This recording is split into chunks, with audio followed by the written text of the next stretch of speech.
Hey Callie, I've prayed about you in this day for as long as I can remember. And getting to see you here in all of your beauty will surely be a moment that I will never forget for the rest of my life. There's so much I want to tell you, so many drafts of this letter that I've crumbled up and thrown away in my mind because I just can't find adequate language to convey what you mean to me. There's just this impossible, unobtainable magic about you. It's so difficult to put into words, but when we're close, I just want to be closer. And when you tell me about your day or a funny story from high school, I lean in and just try and learn more about you.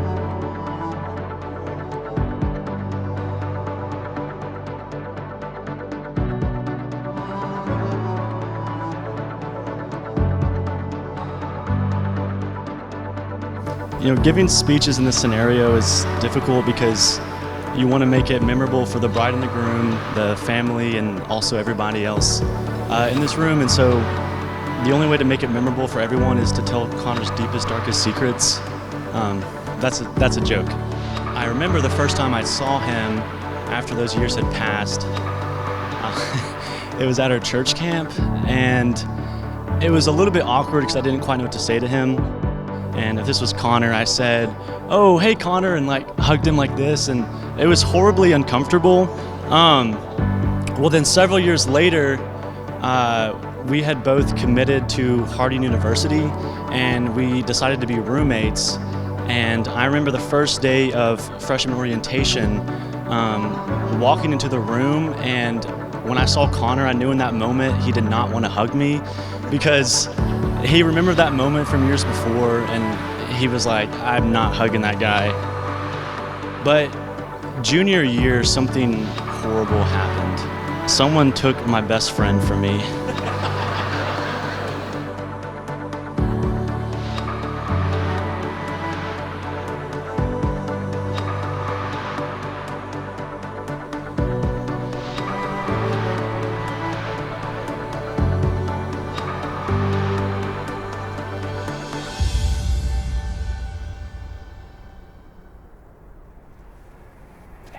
Hi. Can I turn around now? Yeah. Oh my gosh. Whoa. Hi. Oh. Connor's love for Callie is very evident, just as Callie's is for Connor. I really, truly loved their relationship. Their respect for one another, their wisdom, and their ability to always have fun was a constant in their relationship.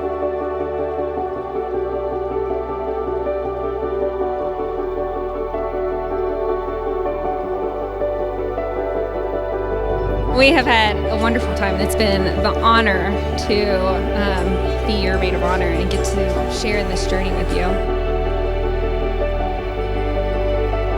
If I was looking back on Callie's life, say writing a maid of honor speech, I would think of two things that were Callie's great love growing up. And the first, Uncle Bruce already mentioned, was Cinderella. And that is very true.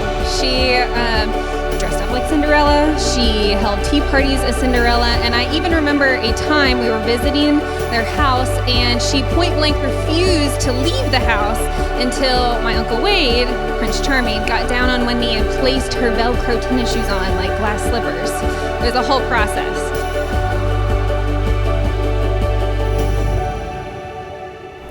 Dear Connor, you are the kind of man I always wanted to marry. You are kinder, more thoughtful, funnier, and sweeter than I thought possible. You challenge me to be a better person every day, and you live your life in a way I want to emulate. You love God and others so well, and I'm so excited to partner with you, both in your ministry and in this marriage.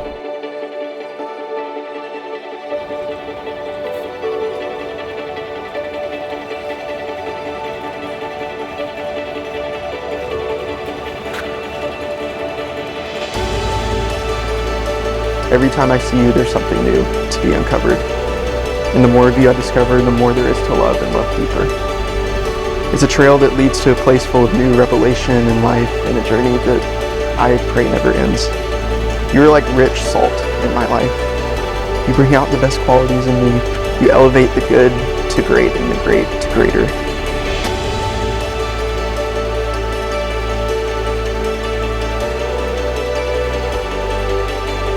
Dear There is so much to look forward to in our life, and much of it is simple.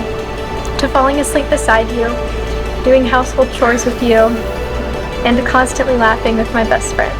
I love you with everything in me, and I will continue to the rest of my life.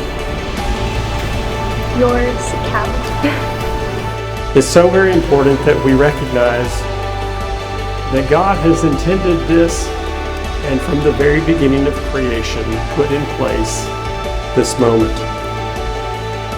I hope that you, like Ruth and Boaz, will live your life and your marriage as a testament to God's faithfulness and love. That you will serve and build up your community wherever you are with the gifts that God has given you. And that you will always know that your family is here to support you. We love you so much.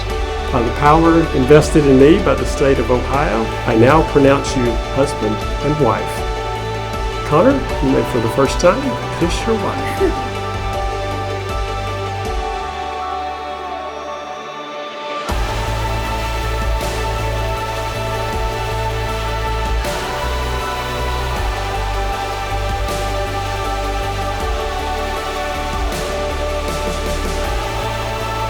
To be loved but not known is comforting but superficial.